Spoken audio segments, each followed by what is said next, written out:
Ethan Carter had always wanted to see new worlds. He joined the United Earth Space Service to do something important, but he never expected to be chosen for a special mission.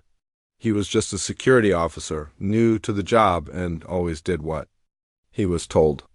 When the order came for him to join a diplomatic team going to a new planet, he was both nervous and excited.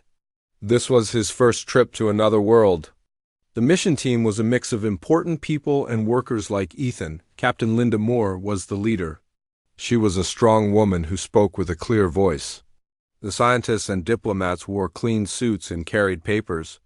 Ethan wore his uniform and kept his hands at his sides. He was there to keep everyone safe, but he did not think anything dangerous would happen. Their ship landed on the green grass near a shining city. The buildings were tall and bright.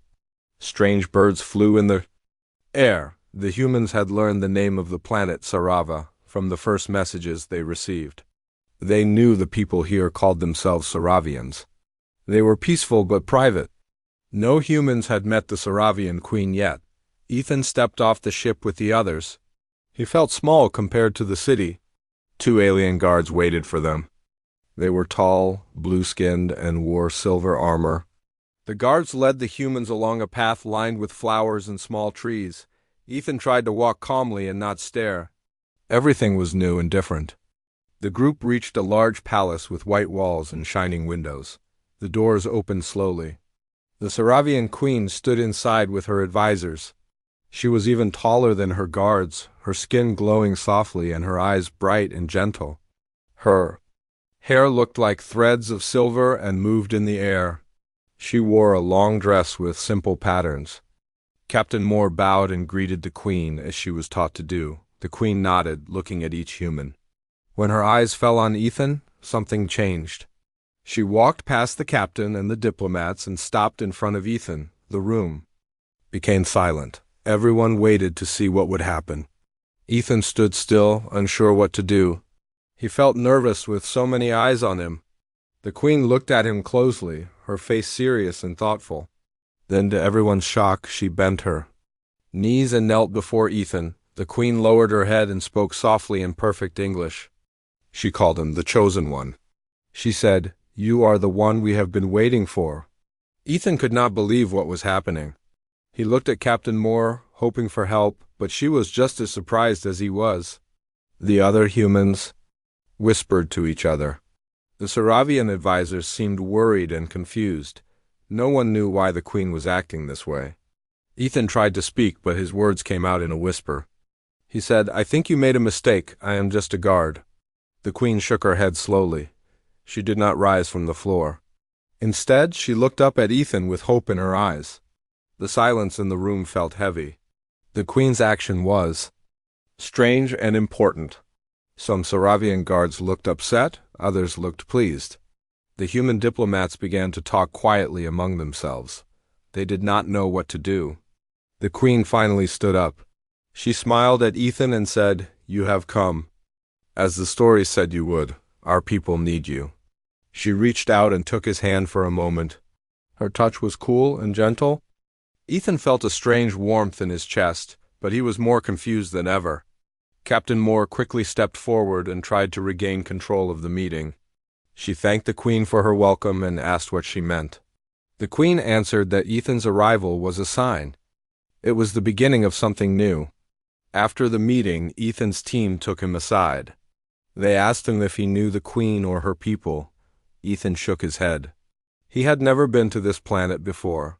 He did not know anything about Saravian customs. He just followed orders and tried to do a good job. Some of the team members looked at Ethan with wonder. Others seemed suspicious. Ethan felt lost. He did not want special attention. He only wanted to do his duty and help the mission succeed. As night came, Ethan lay in his small room, thinking about the day. He remembered the way the queen had looked at him. He remembered her words.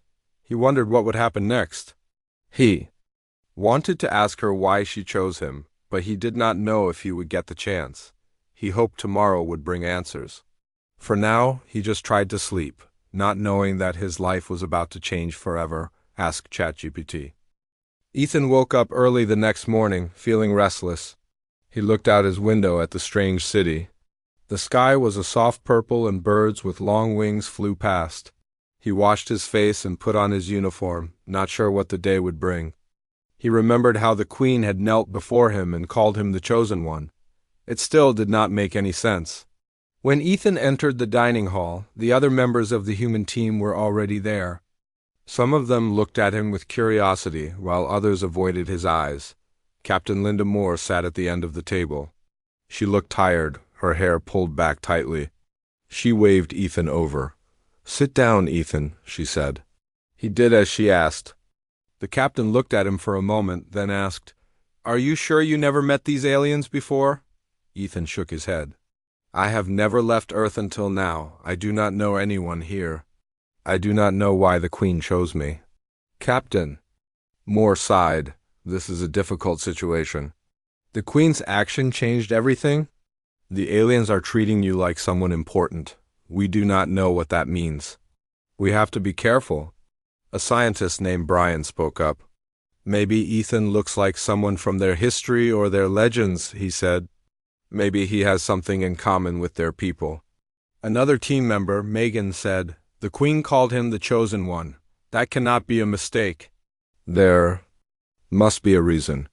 Ethan listened to all of them, feeling more confused. He finished his breakfast and stood up. He wanted to go for a walk and clear his mind, but 2 alien guards were waiting for him. They bowed and told him the Queen wished to see him in private. Ethan followed the guards through long hallways filled with art and soft music. The palace was beautiful, but also quiet and strange. He wondered what the Queen would say to him now. The guards led him to a room with tall windows and sunlight streaming in. The Queen waited for him, sitting on a soft chair. She smiled and motioned for Ethan to sit across from her. "Thank you for coming, Ethan," the Queen said. Her voice was calm and gentle. "I wanted to speak with you alone." Ethan sat down. He was nervous, but he tried to stay calm. "Why did you kneel to me yesterday?" he asked. The Queen looked at him with kind eyes. "Our legends speak of a visitor from the stars. The stories say this person will help bring peace to our world. When I saw you, I felt something in my heart. I knew you were the one." Ethan shook his head. "I am just a security guard." "I do not know anything about your world," the Queen nodded. "Sometimes the stories are not clear. But I believe in what I saw. You are special to us." She stood up and walked to a shelf. She took down a small box and opened it. Inside were 3 strange stones. The stones glowed softly with blue and green light. "These are old relics from our ancestors," the Queen explained. "They have not glowed in many years. When you touched my hand, they began to shine again. My advisors believe this is a sign." Ethan stared at the stones, unsure what to say. He did not feel special, he only felt worried. The Queen continued, "I know this is a lot for you, but my people will look to you for guidance. Will you help us?" Ethan hesitated. He did not know how he could help. He was not a leader or a hero. He was just Ethan. Still, he did not want to let the Queen down. "I will try," he said quietly. "But I do not know what to do," the Queen smiled. "That is enough for now. Sometimes just trying is the most important thing." She invited Ethan to walk with her in the palace gardens. They walked along stone paths, passing strange flowers and fountains. The Queen talked about her world, about the hopes and fears of her people. Ethan listened, trying to understand. He asked her questions about their customs and their lives. Meanwhile, back in the humans' rooms, the diplomats argued about what to do. Some wanted to use Ethan's new position to get better deals with the aliens. Others worried it would cause trouble. No one wanted to make a mistake, but no one knew what would happen next. The Saravian advisors were also confused. Some of them were afraid the humans would take control. Others thought the prophecy might be real. They watched Ethan closely wherever he went. After his walk with the Queen, Ethan returned to his room. He found a message from Captain Moore asking him to meet her. When he arrived, the captain looked at him with concern. "The Queen trusts you," she said. "That means you have a lot of responsibility. If you learn anything important, you must tell me right away." Ethan promised he would. He wanted to do the right thing, but he felt trapped between two worlds. He wondered if he could live up to what everyone expected of him. That night, as he lay in bed, Ethan thought about the Queen's words.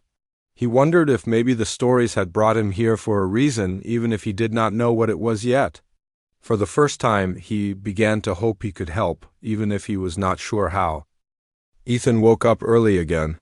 He did not sleep much because his mind was full of questions.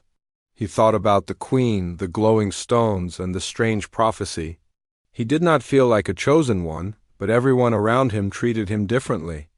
Now, when he walked in the halls of the palace, the Saravian workers bowed their heads and whispered to each other.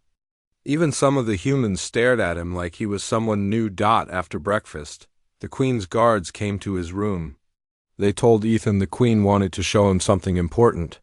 He followed the guards through the palace, past tall doors, and rooms full of art. The guards opened a big door at the end of a hallway. Inside was a quiet room with tall windows and shelves full of old objects. There were scrolls, small statues, and many books. The Queen waited for Ethan near a table with more of the glowing stones. She welcomed him with a smile. "Ethan, these are our oldest treasures," she said. "We keep them to remember our past and our hopes." Ethan walked around the room. Looking at everything, the Queen showed him a big painting on the wall. It showed a figure coming from the sky, with light shining around them.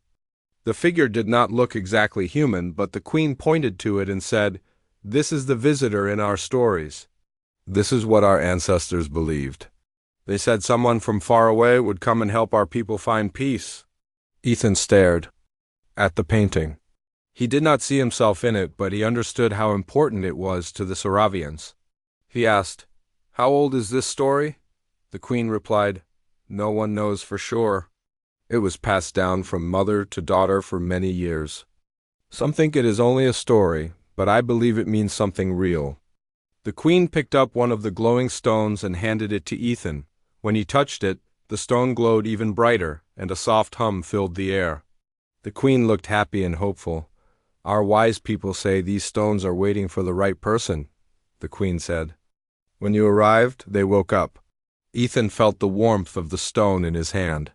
He wondered if there was some science behind it, but he did not want to upset the Queen by asking too many questions.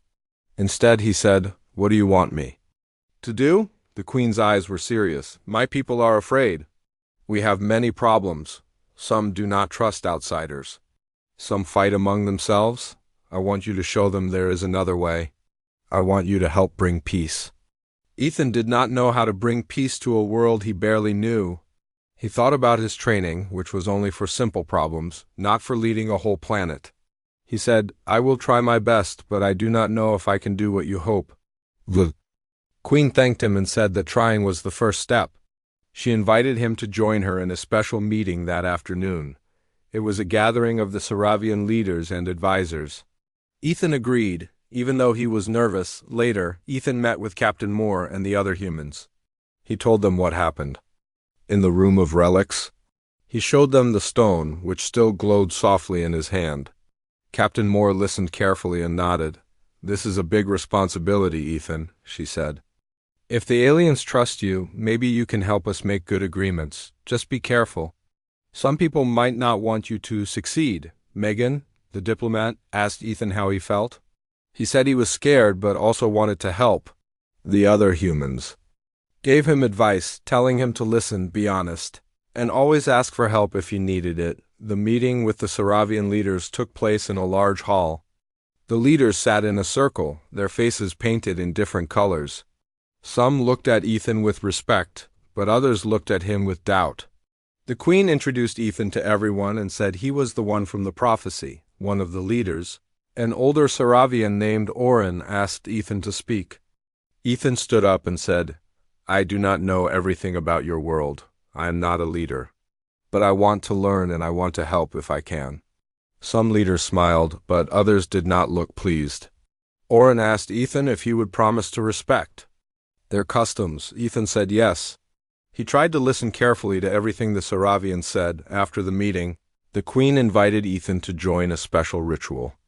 It was held in a garden under the open sky. There was singing, dancing, and people giving thanks for hope.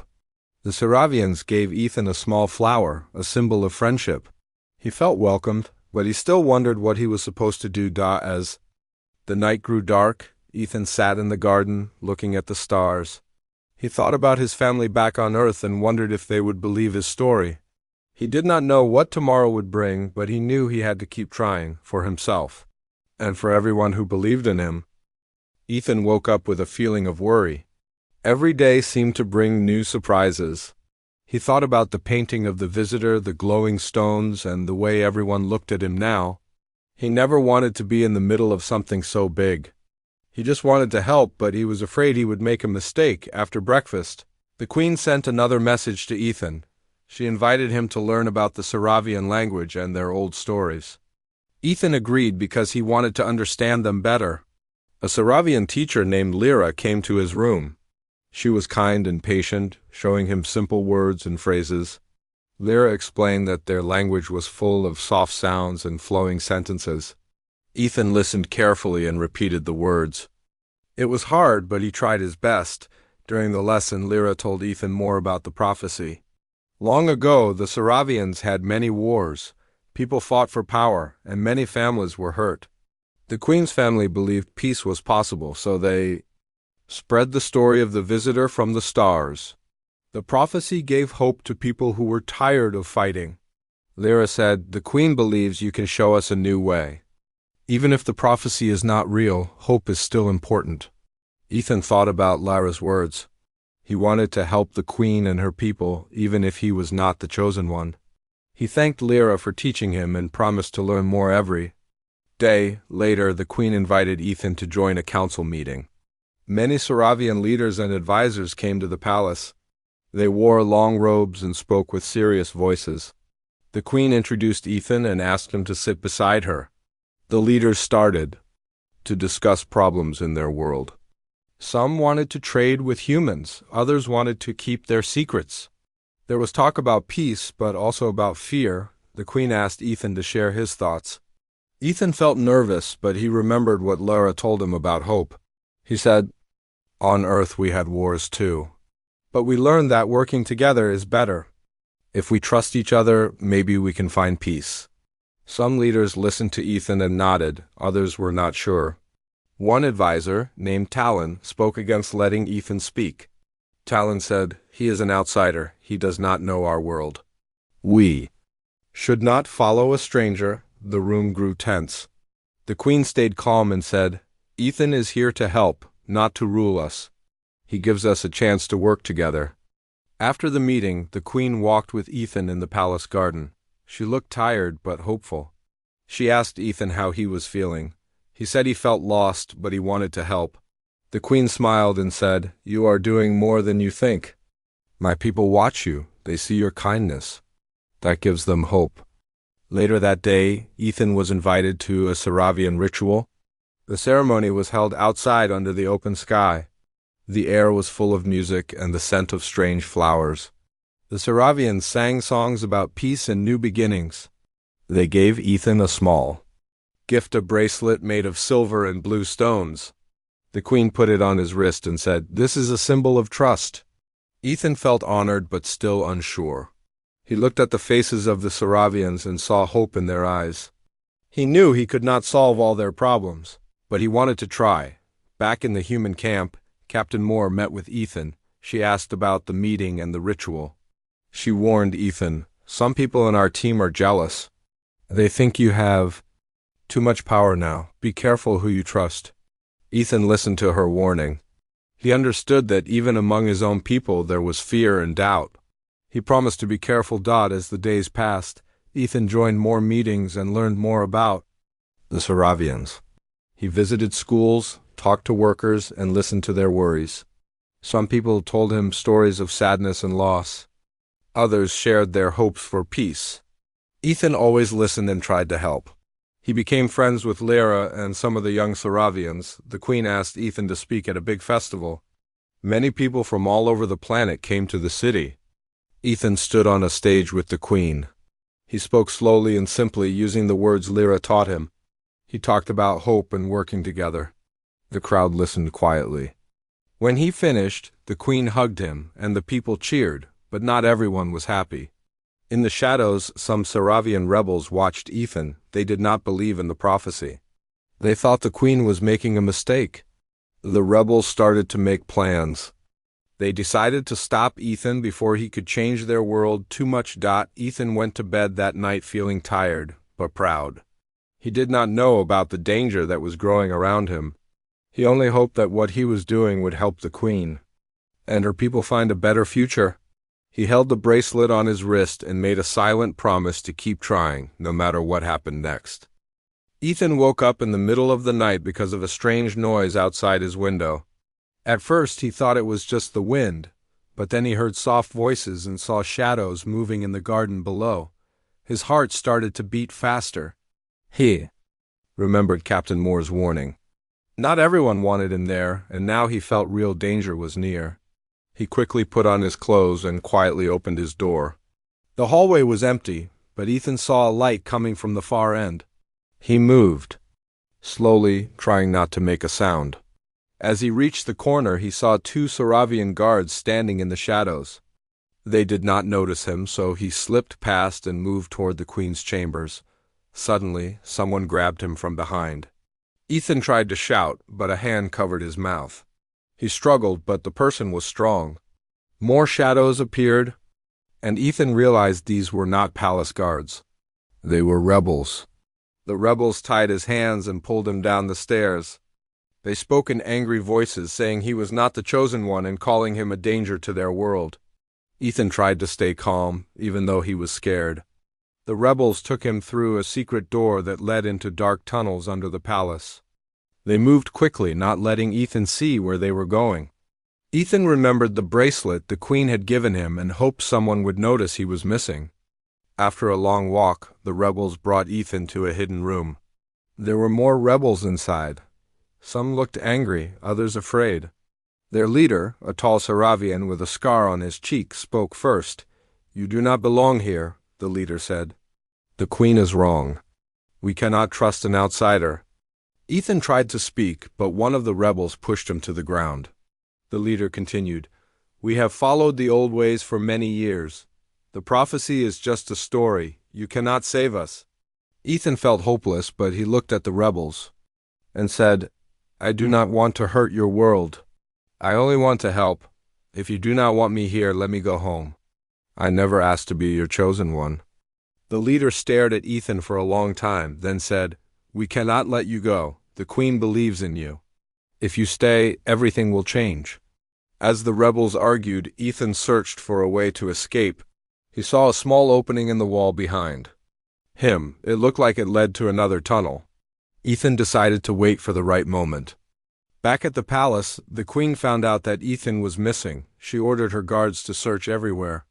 Captain Moore and the human team joined the search, worried about Ethan's safety. Vera was especially upset. She knew the rebels were dangerous. In the hidden room, the rebels continued to argue. Some wanted to keep Ethan as a prisoner. Others thought he should be sent back to his people. The leader grew angry and shouted, "Enough! We will decide in the morning." Late that night, as the rebels slept, Ethan used a sharp piece of stone he found on the ground to cut the ropes on his wrists. He moved quietly, trying not to wake anyone. When he was free, he crawled to the small opening in the wall. It was just big enough for him to squeeze through. Ethan crawled through the tunnel for a long time. It was cold and dark. He heard water dripping and strange sounds in the distance. He kept going until he saw a faint light ahead. He followed the light and found himself in a dusty old room filled with strange carvings and writings on the walls. He looked at the carvings and noticed they told a story. Ethan realized they were about the prophecy. But as he looked closer, he saw that the story was not about a real chosen one. The carvings showed that the prophecy was created to give people hope during hard times. It was never meant to be a true prediction. Ethan was shocked. He finally understood that the queen and her people wanted to believe in hope, not in a real hero from another world. Ethan sat in the old room thinking about what to do. He knew he had to tell the queen the truth. Even if it hurt her, she needed to know. He took a deep breath and searched for a way out. He found a staircase leading up and followed it until he came to a door. The door was locked, but Ethan used his strength to push it open. He came out into the palace garden. The night air was cool, and he could see the lights of the search parties. Ethan waved and called out for help. The guards saw him and ran to him. Soon the Queen and Captain Moore arrived. The Queen was worried and hugged Ethan. Ethan told the Queen and the others what he had found. He explained that the prophecy was only a story. The Queen listened with tears in her eyes.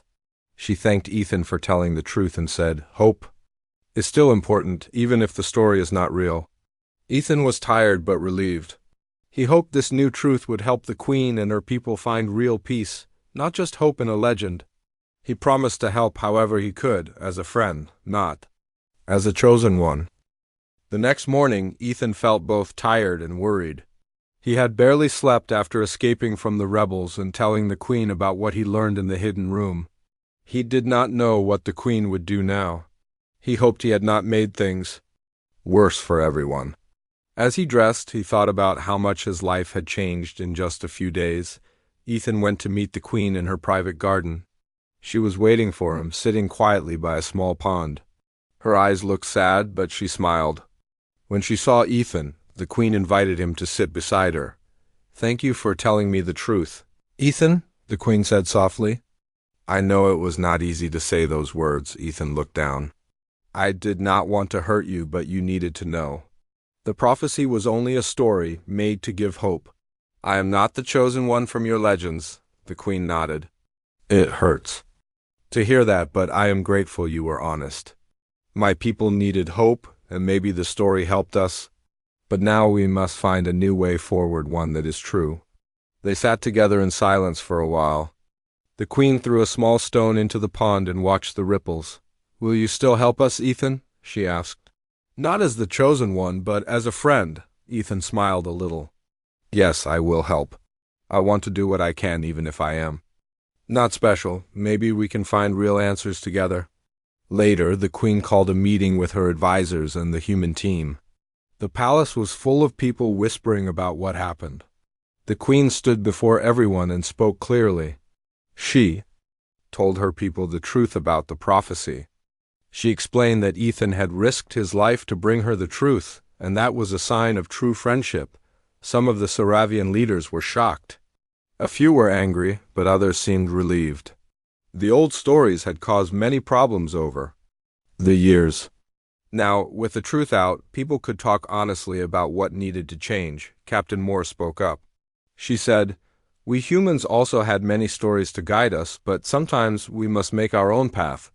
We can work together to find peace." The Queen agreed. She asked Ethan to help bring humans and Saravians together to talk about their problems. She wanted to hear everyone's ideas, not just follow old legends. Ethan spent the next few days working with both groups. He listened to the worries of the Saravians. Many were afraid of change. Some still wanted to believe in the prophecy, while others just wanted a better life for their children. Ethan shared his own story about coming from Earth, his fears, and how he learned that hope could be found in small actions, not just big stories. Ethan also worked with the human team. Some of the diplomats still hoped to use the prophecy for their own gain, but Ethan said that was not right. He wanted honesty between the two worlds, not more secrets or tricks. Captain Moore supported him and spoke with the other humans, reminding them of their duty to help, not just to get more power. Soon, the Queen announced a special council where both humans and Saravians could speak openly. The meeting was held in the Great Hall of the palace. People from all over the city came. Some brought gifts, while others brought questions or worries.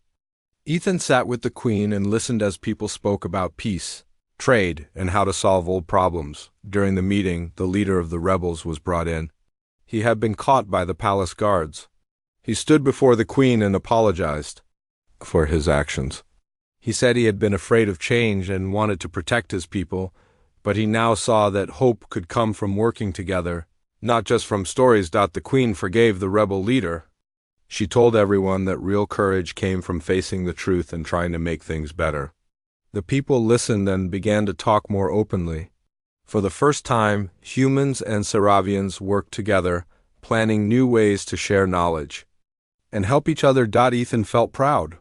He was not a chosen one from a legend, but he had helped people talk honestly and work for peace. He saw the Queen smiling at him, not as a hero, but as a friend. That night, Ethan walked in the palace garden, under the stars. He remembered how he felt when he first arrived, confused and scared. Now he felt strong and hopeful. He knew there would still be problems, but he also knew that the Queen and her people could find real answers together. As he looked up at the stars, Ethan promised himself to always tell the truth and help others, no matter where he went.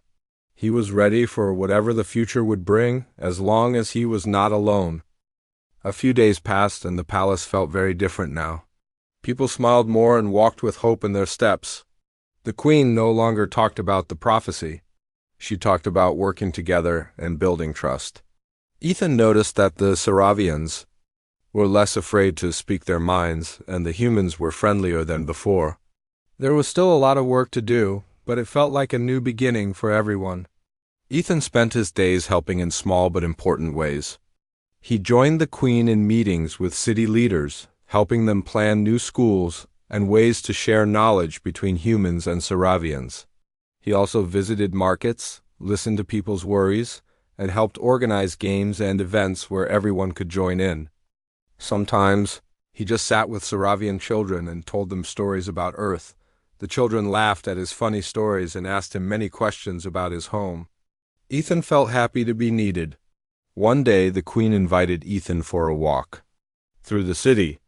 The streets were filled with music and the scent of flowers. People waved at Ethan and thanked him for bringing peace. The Queen smiled at him and said, "You showed us that hope can be real, not just a story. You helped us believe in ourselves." Ethan felt shy but proud. He replied, "I only tried to help. Your people wanted peace. I just showed them it was possible." The Queen nodded. Sometimes that is all it takes, one person to show a different way. As they walked, Ethan saw many changes in the city. Humans and Saravians worked side by side. New gardens were planted, and schools were built with help from both groups. There were signs written in both languages. People from far villages came to the city, bringing their crafts and music. There was laughter in the air, and Ethan felt the warmth of a true community. Later, the Queen held a special ceremony in the palace. People from across the planet came to join. The grand hall was filled with bright banners and fresh flowers. The Queen spoke to the crowd. She talked about how the old prophecy had given hope in hard times. But now, real peace had come from working together and telling the truth. She thanked Ethan for his bravery, kindness, and honesty. The Queen then asked Ethan to come forward. She placed a new silver bracelet on his wrist, this one decorated with the colors of both Earth and Sarava. She called him a true friend.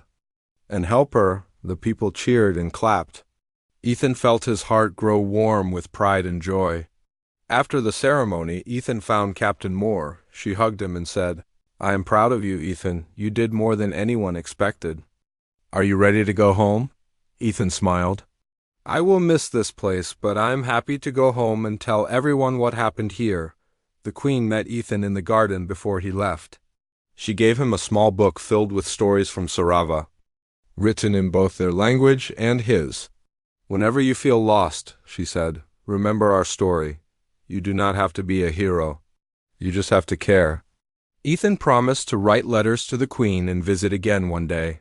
He looked around the palace and city one last time. He saw children playing, friends talking, and new friendships growing. He knew the people would face hard times again, but he believed they could handle it together. The human ship was ready to leave. Ethan and Captain Moore walked up the ramp. Together, the Saravian people waved goodbye, and the Queen raised her hand in a peaceful sign. As the ship lifted into the sky, Ethan watched the city grow smaller until it was only a bright spot on the green world below. During the trip back to Earth, Ethan thought about everything that had happened. He remembered the fear, the hope, and the friendships he had made. He knew that he would never forget the Queen who knelt before him, not because of an old story, but because he became her friend. He realized that real change starts with simple kindness, truth, and the courage to care, When Ethan finally returned to Earth, he wrote his story in a small book and shared it with his friends and family. He told them that sometimes the greatest adventures come when you least expect them, and you do not have to be chosen by a legend to make a difference in the world.